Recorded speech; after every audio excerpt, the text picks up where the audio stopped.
அன்பு நேயர்களுக்கு வணக்கம். மானமும் அறிவும் மனிதனுக்கு அழகு அப்படி என்று சுயமரியாதையை சொல்லிக் கொடுத்த தந்தை பெரியார் அவர்கள் வாழ்ந்த இந்த தமிழக மண்ணில் ஒரு கேவலமான அரசியல். மானம் இல்லை, சூடு இல்லை, சொர்ணம் இல்லை, எதுவுமே இல்லை.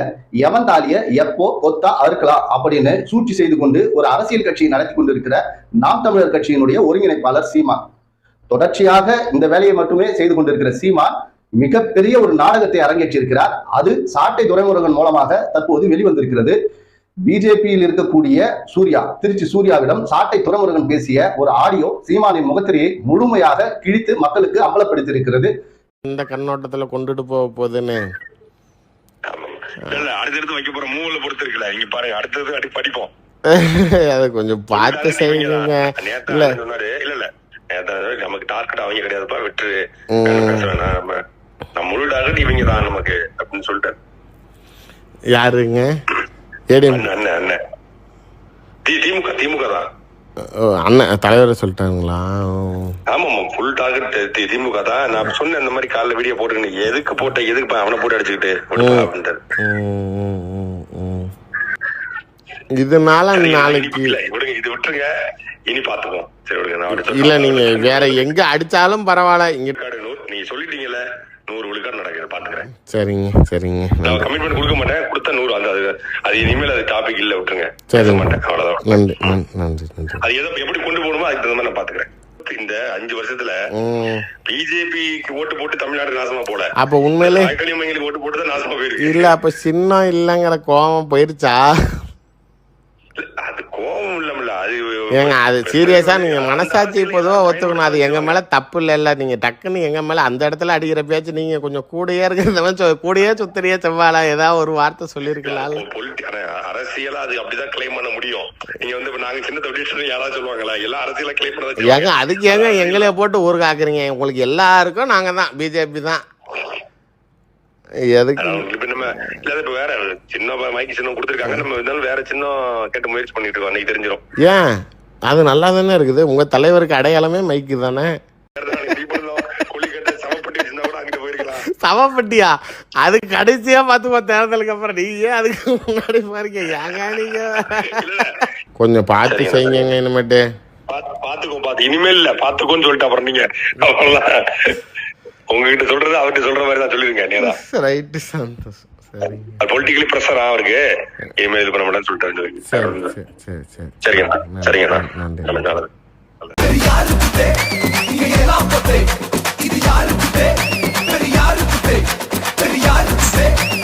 இந்த ஆடியோவை முழுமையாக கேட்ட பின் ஒரு மனிதனுக்கு தோன்றுகிற முதல் கேள்வி, அடப்பாவீங்களா, சின்னம் போச்சுன்னு குறைந்தபட்சம் 20 நாளாக சீமானின் சின்னம் என்ன, நாம் தமிழர் கட்சியின் சின்னம் என்ன அப்படின்னு சொல்லி அனைத்து ஊடகங்களையும் பரபரப்பாக வைத்திருந்த இந்த சீமான், பாஜக எங்களை அழிக்க பார்க்கிறது, திராவிடம் என்னை அழிக்க பார்க்கிறது, திராவிட முன்னேற்ற கழகம் எங்களை ஒழிக்க பார்க்கிறது, இப்படியெல்லாம் பேசிட்டு கடைசியில இந்த நாதாரி நாக்பூர்ல இருந்து போடுகிற எலும்பு துண்டுக்காக அவர்கள் போட்ட திட்டத்தின்படி சின்னத்தை வேண்டுமென்றே விட்டு கொடுத்து இருப்பது இந்த ஆடியோ மூலமாக நமக்கு ரொம்ப தெளிவாக தெரிய வருகிறது.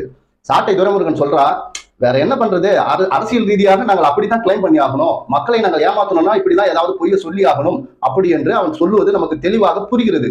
அப்போ சீமான் தன்னுடைய எஜமானான பாஜகவிடம் நாக்பூரில் இருந்து வருகிற எலும்பு துண்டுக்காக சின்னத்தை விட்டு கொடுத்து விட்டு இப்படி ஒரு நாடகம் ஆடி இருக்கிறார். அவருடைய தம்பிகளை எப்படியெல்லாம் உசுப்பேத்தி எப்படியெல்லாம் ரணகலமாக்கி அவர்களுடைய தாயை கொத்தாக அறுத்து இருக்கிறார். கொஞ்சம் கூட மனிதாபிமானமே அற்ற ஒரு நபராக இந்த சீமானை நம்பித்தான் தம்பிகள் முட்டு கொடுத்து அப்படியே நின்றுட்டு இருக்கீங்க. சாட்டை துரைமுருகன் அண்ணாமலையை குறித்து ஒரு வீடியோ போடுறாரு. அந்த வீடியோல என்ன சொல்றாருன்னா, கோயம்புத்தூர் தொகுதியில் அண்ணாமலைக்கு எதிராக திமுக டம்மி கேண்டிடேட்டை போட்டு இருக்காங்க அப்படின்னு சொல்லி ஒரு குற்றச்சாட்டை இவன் வைக்கிறான். இவன் லேகியம் வித்த பையன் சார். சாட்டை துரைமுருகன் ஆரம்ப காலகட்டத்தில் லேகியம் வித்தவன். இவனுக்கு அரசியல் அறிவு என்பது துளியும் கிடையாது. டேய், பர்கூர்ல செல்வி ஜெயலலிதா அவர்களையே ஒரு சாதாரண ஒரு வேட்பாளர் தான் தோக்கடிச்சார், திராவிட முன்னேற்ற கழகத்தினுடைய வேட்பாளர் நம்ம சுகவனம் அவர்கள். இப்படி வேட்பாளர் இருக்கிறாங்கன்னா அவங்களுக்காக யாரும் ஓட்டு போறது இல்ல, சின்னத்துக்காகவும் கட்சிக்காகவும் தான் ஓட்டு விழும். இது தெரியாம நீ வீடியோ போட்டுட்டா. இந்த நாதாரிக்கு அறிவு இருக்க வேண்டிய அவசியம் இல்லை. அப்படி இருந்திருந்தா இவனும் இவங்க அண்ணனும் அண்ணாமலை கிட்டையும் பாஜக கிட்டையும் டீல் பேசி ஒரு அமௌண்ட்டை வாங்கிக்கிட்டு இந்த சின்னத்தை இப்படி பறி கொடுத்து இருக்க மாட்டார்கள். இவன் சாட்டை துரைமுருகன் ஒரு எட்ட பாஜக வந்து பாத்தீங்கன்னா அதனுடைய மறுபெயர் ஆடியோ வீடியோ கட்சி. அப்போ அங்க இருந்து பேசுறவன் எத்தனைக்கு வாட்ஸ்அப் கால்ல தானே நம்ம பேசுறோம் அப்படி என்ற ஒரு நம்பிக்கையில் சாட்டை துரைமுருகன் அப்படியே உண்மையை உளறிட்டான். அண்ணன் வந்து அண்ணாமலை அவர்களை குறித்து பேச வேணாம்னு சொல்லிட்டாரு, நமக்கு எதிரி அவங்க தான் அப்படின்னு சொல்லும்போது திருச்சி சூர்யா தெளிவா கேட்கறான், யாரு அதிமுகவா அப்படின்னு சொல்லி. இல்ல திமுக தான் அப்படின்னு சொல்லி மிக தெளிவாக சொல்றான். அப்போ பாஜகவினுடைய கைக்கூலியாக இருக்கக்கூடிய இந்த சீமான் திமுகவை எதிர்த்து நாம் பிரச்சாரம் செய்ய வேண்டும் என்று அஜெண்டா கொடுக்கப்பட்டு இருக்கிறது இந்த சீமானுக்கு. அதுக்காக தான் அவர் பணம் வாங்கியிருக்காரு. ஒண்ணு. ரெண்டாவது, பாஜகவுக்கு ஓட்டு போட்டு தமிழ்நாடு நாசமா போலையா, நாதாரி திமுகவுக்கு போட்டு, டேய் ஒரிஜினல் அக்மார்க் நாதாரி சாட்டை துரைமுருகன் நீதான்டா. திராவிட முன்னேற்ற கழகத்தை குறித்து விமர்சனம் செய்ய தகுதியே இல்லாத ஒரு நாய் நீதான். ஆனா நீ வந்து எங்களை குறித்து விமர்சனம் செய்யற, உனக்கு இருக்கு ராஜா, உனக்கு இருக்கு. அடுத்ததாக பாஜக ஓட்டு போட்டு 10 வருஷமா இந்தியாவே சீரழிஞ்சு போச்சு. ஆனா இந்த நாய் சொல்லுது, வாங்கின காசுக்கு விசுவாசமா பேசுது, பாஜகவுக்கு வந்து ஓட்டு போட்டதால தமிழ்நாட்டுக்கு அழிஞ்சு போகல, வீணா போகல அப்படின்னு சொல்லி. அடுத்து இவன் அழகா கலாய்க்கிறான். யாரு? திருச்சி சூர்யா வந்து மிக சிறப்பாக கலாய்க்கிறான் ஆளு. அதாவது அண்ணே உங்களுக்கு சின்னம் போயிடுச்சுன்னு சொல்லி எங்களை குறை சொல்றீங்களேன்னு கேட்டப்போ அதுக்கு தான் அவன் சொல்றான் அந்த பதில, அண்ணே இல்லைங்கண்ணே, நாங்க அரசியல் ரீதியாக நாங்க அப்படித்தானே கிளைம் பண்ணி ஆகணும், நாங்க நேரடியாக சின்னத்தை விட்டு கொடுத்துட்டோம் அப்படி நாங்க ஒத்துக்க முடியும், அப்புறம் தம்பிகள் எங்களை குழந்தை கட்டிட மாட்டாங்களா அப்படி என்று ஒப்புதல் வாக்கு மூலம் அவன் கொடுக்குறான்.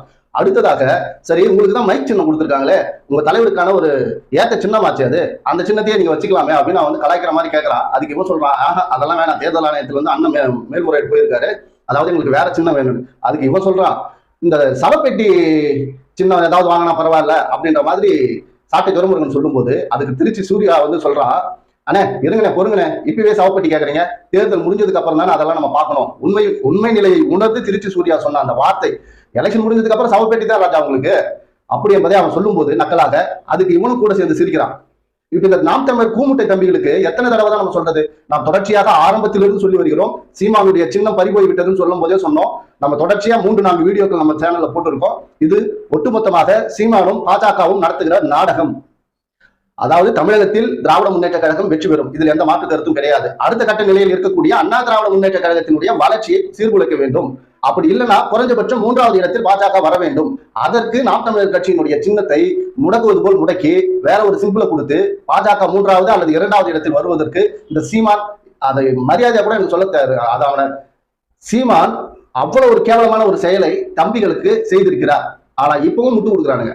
இந்த ஆடியோ வெளிவந்ததுக்கு அப்புறமா கடகடன்னு ஓடி தன்னுடைய சாட்டை சேனல்ல அவன் ஒரு வீடியோ போடுறான். இந்த நாதாரி வந்து என்னை பத்தி தப்பா போட்டிருக்கான், டேய் நீ பேசுனது மிக தெளிவா இருக்கு, திராவிட முன்னேற்ற கழகத்தை எதிர்க்க வேண்டும் என்பதுதான் எங்களுடைய அஜெண்டா, எங்க அண்ணா அதை மட்டும் தான் சொல்லியிருக்காரு.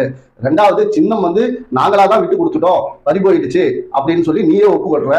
3வது எங்களுக்கு சவப்பெட்டி கொடுத்தா கூட ஓகே அப்படின்னு சொல்லி உங்களுடைய கட்சியை நீங்களே கலாச்சிக்கிட்டது நீங்க மட்டும்தானா. இந்த சூழ்நிலையில் சாட்டை சேனல்ல போய் வீடியோ போடுறான் மறுப்பு தெரிவிச்சு, உனக்கு சூடு சொரண வெக்கமான இருந்தா கிட்டத்தட்ட ஒரு 2 நாளைக்காச்சும் நீ தலைமறைவா இருக்க வேணாம், என்னடா அது நம்மளை இப்படி அம்பலப்படுத்திட்டாங்களே, உங்களுக்கு அதெல்லாம் ஏது ராஜா, உனக்கும் கிடையாது ஒன்ன சீமானுக்கும் கிடையாது. சுத்தமாக வயிற்றை கழுவதற்காக அரசியலுக்கு வந்த ஒரே ஜந்துக்கள் நீயும் சீமானும். அப்படி இருக்கிற சூழ்நிலையில் நீங்க ஓடிய வேண்டிய அவசியம் இல்லை. அதான் முழுசா நஞ்சவனுக்கு முக்காடி எதுக்கு, அந்த மாதிரி கதை தான் உங்களுடைய கதை. ஆனா அதே சாட்டை சேனல்ல கமெண்ட்ல பொங்கி எழுது தம்பிகள் பல பேர் என்ன சொல்றாங்க, சாட்டை இத்தோட நிறுத்திக்கோ, நீ ரொம்ப மரியாதையை எல்லை மீறி போற, இதெல்லாம் சரியில்லை, நாம் தமிழர் கட்சியை வந்து நீ அழிக்க பாக்குற அப்படின்னு சொல்லி ரொம்ப கடுமையான கண்டனங்களை பதிவு செய்கிறார்கள். ஏன்னா நான் எப்பவுமே சொல்றது என்னன்னா, நாங்கள் சீமானையும் சாட்டை துரைமுருகனையும் இவர்களைத்தான் எதிர்க்கிறோம், நாம் தமிழர் கட்சியை நாங்கள் ஒருபோதும் எதிர்க்கவில்லை. தமிழகத்தில் பல கட்சிகள் இருந்தால்தான் கட்சிகளுக்குள் பயம் இருக்கும், அவர்கள் ஒழுங்கான ஆட்சியை செய்வார்கள். அந்த நிலையில் பார்த்தால் நாம் தமிழர் பேசுகிற கொள்கை நியாயமானது, சரியானது, தமிழ் தேசியம் முக்கியமானது. அதில் உண்மையாக ரொம்ப உயிரை கொடுத்து போராடக்கூடிய தம்பிகள் இருக்கத்தான் செய்யறாங்க. ஆனால் சீமானுக்கு முட்டு கொடுத்து இப்படி ஒரு கேவலமான எச்ச வேலைகளை செய்கிற அந்த ஆமை கூமூட்டைகளை தான் நாங்கள் விமர்சனம் செய்யறோம். இப்போ சாட்டை சேனல்ல வந்து இந்த மாதிரி ரொம்ப விவரமான தம்பிகள் போய் ரொம்ப எச்சரிக்கை விடுத்து கண்டனங்களை தெரிவிக்கிறார்கள். அடுத்த கட்டமாக சில பேர் அங்க போய் முட்டு கொடுக்குறான், நீங்க ரொம்ப கவனமா இருக்கணும், இது தேர்தல் நேரம், நம்ம எட்டப்ப வேலையை பார்த்து செய்யணும் அப்படின்னு சொல்லி சில பேர் முட்டு கொடுக்குறான். அதாவது சாட்டை துரைமுருகன் தன்னுடைய ஆடியோ அம்பலமான பிறகு உடனடியாக சாட்டை சேனலில் வீடியோ போட்டதுக்கும் ஒரு காரணம் இருக்கிறது, அதை நான் இங்கே பதிவு செய்ய கடமைப்பட்டிருக்கிறேன். அதாவது நம்ம ஆடியோ வெளியே வந்துருச்சு, இப்போ இந்த தம்பிகளுக்கு அறிவு வந்துருச்சா இல்ல இன்னமும் கூமுட்டையாவே இருக்கிறானுங்களா, நம்ம கமெண்ட் பாக்ஸ்ல செக் பண்ணி பார்த்துருவோம் அப்படி என்று ஒரு பரிசோதனை ஓட்டமாகத்தான் அந்த காணொலியை அந்த நாதாரி பதிவு செய்திருக்கிறது. அந்த நாதாரியை சில பேர் நல்லா உரிச்சு எடுத்திருக்காங்க, சில பேர் வந்து பல்லுபடாம பாத்துருங்க அப்படின்னு சொல்லியிருக்காங்க. இப்படி ஒரு கேவலமான மட்டமான அரசியலை செய்துவிட்டு கையை இப்படி தூக்குறது இதெல்லாம் என்னடா பழக்கம் உங்களுக்கு? இதுக்கு பதிலா வேற வேலை பார்க்கலாம். மஞ்சப்பையை எடுத்து அக்கல்ல வச்சுக்கிட்டு ஒரு ஆல்பத்தை எடுத்துக்கிட்டு நீயும் ஒண்ணணும் பஸ் ஸ்டாப்பா போய் நின்று ஏதாவது தொழில் பண்ணுங்க. நாம் தமிழர் கட்சிக்கு ஒரு நல்ல தலைமை வரட்டும். பேச தெரிஞ்சவன்லாம் தலைமை இல்ல, செயல்பட தெரிந்தவன் மட்டும்தான் தலைவன். அதுவும் உண்மையாகவும் நேர்மையாகவும் மானத்தோடும் செயல்படக்கூடிய ஒருவன் இருந்தா போதும், பேசணும்னு அவசியமே இல்லை. அப்படி ஒரு நபர் நாம் தமிழர் கட்சியை தலைமை ஏற்று நடத்தட்டும். நாங்களா முழு மனசோடு வரவேற்கிறோம். இந்த சீமான் போல பணத்திற்காக காட்டியும் கொடுக்குற கூட்டியும் கொடுக்குற இந்த ரெண்டும் கட்டானாக வாழ்ந்து கொண்டிருக்கிற இந்த மாதிரி நபர்கள்லாம் இந்த நாட்டுக்கும் வீட்டுக்கும் இந்த சமூகத்திற்கும் ஒரு கேடானவர்கள். இந்த ஆடியோ வந்த பிறகும் அதாவது நம்முடைய திராவிட சொந்தங்கள் இடத்துலையும் திராவிட முன்னேற்ற கழக உடன்பிறப்புகள் இந்த வீடியோவை பார்க்கிற சீமானை வெறுக்கிற எதிர்க்கிற நம்முடைய தோழர்கள் நீங்கள் செய்ய வேண்டியதெல்லாம் என்ன தெரியுமா? வீடியோ பார்த்துட்டு லைக் பண்ணிட்டு போற அந்த வேலையை மட்டும் தயவு செய்து வச்சுக்காதீங்க. தயவு செய்து இந்த காணொலியை ஷேர் பண்ணுங்க. இது போய் சேரணும், இந்த ஆடியோ போய் சேரணும். இந்த ஆடியோவை குறித்து பல சேனல்ல போட்டுருக்காங்க, அங்கேயும் நான் இதை தான் சொல்றேன். ஷேர் பண்ணுங்க. ஷேர் பண்ணி தமிழகம் முழுக்க உலகம் முழுக்க தமிழர்கள் வாழக்கூடிய ஒட்டுமொத்த எல்லா காதுகளிலும் இந்த ஆடியோ போய் சேரணும்.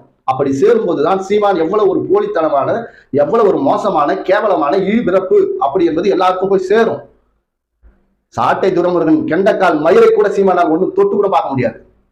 அந்த அளவுக்கு சீமானுடைய ரகசியங்கள் அத்தனையும் சாட்டை துரைமுருகனின் செல்போன்களிலும் லேப்டாப்களிலும் பென்டிரைவிலும் காத்து கிடக்கின்றன. சீமான் சாட்டை துரைமுருகனை லைட்டா டச் பண்ணா கூட போதும், இது என்ன ஆடியோ வீடியோவே வெளியே வரக்கூடிய அளவுக்கு ஒட்டுமொத்தமாக எல்லா ஆவணங்களும் சாட்டை துரைமுருகனிடம் இருக்கு. அதனாலதான் லேகியை வித்த இந்த பையனுக்கு இந்த வாழ்க்கை. இவர் ஒரு அரசியல் விமர்சகர், இவர் ஒரு அரசியல் நோக்கர். இவர் தமிழக அதாவது இவர் சொல்ற நான் பாத்துக்கிறேன், இனிமே நான் பாத்துக்கிறேன், இனிமே நான் வாக்கு கொடுத்துட்டுனா ஆமா இவர் வாக்கு கொடுத்தாருன்னா மீற மாட்டாரு. எதுக்குடா வாக்கு கொடுக்கலாம்? ஒருத்தவங்களுக்கு நல்லது செய்யறதுக்கு வாக்கு கொடுக்கலாம். இப்படி ஒரு கேவலமான தொழில். ஆமா, புரோக்கர் தொழிலே ஒரு நேர்மை இருக்கு இல்லையா? அதை அவன் சொல்லியிருப்பான் போல, நான் வாக்கு கொடுத்துட்டேன் நான் சரியான நேரத்துக்கு அனுப்பி வச்சிடறேன் அப்படின்னு சொல்லிட்டு. இதை விட கொடுமை என்னன்னா, திருச்சி சூர்யா சொல்றான், உடனே இருந்த செவ்வாழை உனக்கு தெரியாதா? சின்னத்தை நீங்களே பறி கொடுத்துட்டு நீங்களாச்சும் ஒரு வார்த்தை வெளியே சொல்லியிருக்க கூடாதா அப்படின்னு கேட்கும்போது ரெண்டு பேரும் ஒரு கேவலமான மாமா சிரிச்சு முடிக்கிறானுங்க. கடைசியாக சாட்டை துரைமுருகன் சொல்றான், முதலாளி கிட்ட சொல்லிடுங்க, உங்ககிட்ட சொன்னா அண்ணாமலை கிட்ட சொன்ன மாதிரி, அதாவது முதலாளி கிட்ட சொன்ன மாதிரி நீங்களே அவர்கிட்ட சொல்லிடுங்க, இனிமேல் அப்படி ஒரு காணொலியை போட மாட்டாராம். அவருக்கு பொலிட்டிக்கல் பிரஷர். ஆமா, இவர் பெரிய அரசியல் ஞானி இவரு. ஏய், மாமா வேலை பார்க்குற பையன், உனக்கு எதுக்குடா அவ்வளவு பில்டப்? இப்படி கேவலமாக அண்ணாமலையிடம் பிச்சை எடுத்துக்கொண்டு அப்போ திருச்சி சூர்யா சொல்றதை பார்த்தா இவன் நாம் தமிழர் கட்சியில் பயணிப்பதை விட பாஜகவோடு தான் அதிக தொடர்பில் இருக்கிறான். சாயந்தரம் அந்த மேடையில ஏறும்போது மட்டும்தான் நாம் தமிழனுடைய மேடை, மற்றபடி இவனுடைய விசுவாசம் எல்லாம் பாஜக கிட்ட தான் இருக்கு அப்படி என்பதையும் இந்த ஆடியோவில் நம்மளால் புரிஞ்சுக்க முடியுது. இப்படி கேவலமான ஒரு முகத்தை கொண்டிருக்கிற சீமானை ஒழிச்சுதான் நான் அடுத்த வேலையை நான் பார்ப்பேன்னு சொல்லி கங்கணம் கட்டி கொண்டு சுட்டி கொண்டிருக்கிற இந்த சாட்டை துரைமுருகனையும் தமிழக மக்களும் சரி, இந்தியா முழுக்க உலகம் முழுக்க வாழ்ந்து கொண்டிருக்கிற தமிழர்கள் புரிந்து கொள்ள வேண்டும். இதையும் புரிஞ்சுக்கலன்னா நீங்க எக்கடா கெட்டு போங்கடா அப்படின்றதுதான் எங்களுடைய கருத்து. இந்த சீமான் குறித்து தொடர்ச்சியாக அவருடைய முகத்திரையை கிழிப்பதற்கு நாங்கள் காணொலி போட்டுக்கொண்டே இருப்போம். அடுத்த காணொலியில் உங்களை சந்திக்கும் வரை உங்களிடமிருந்து விடைபெறுகிறேன். நன்றி, வணக்கம். நம்ம சேனல் கண்ணை நம்பாதே .7 பிடிச்சிருந்தா லைக் பண்ணுங்க, ஷேர் பண்ணுங்க, சப்ஸ்கிரைப் பண்ணுங்க, மறக்காம பெல் பட்டனை கிளிக் பண்ணுங்க. நிச்சயமாக இந்த வீடியோவை ஷேர் பண்ணுங்க அப்படின்னு சொல்லி கேட்டுக்கிட்டு உங்களிடம் விடைபெறுகிறேன். நன்றி, வணக்கம்.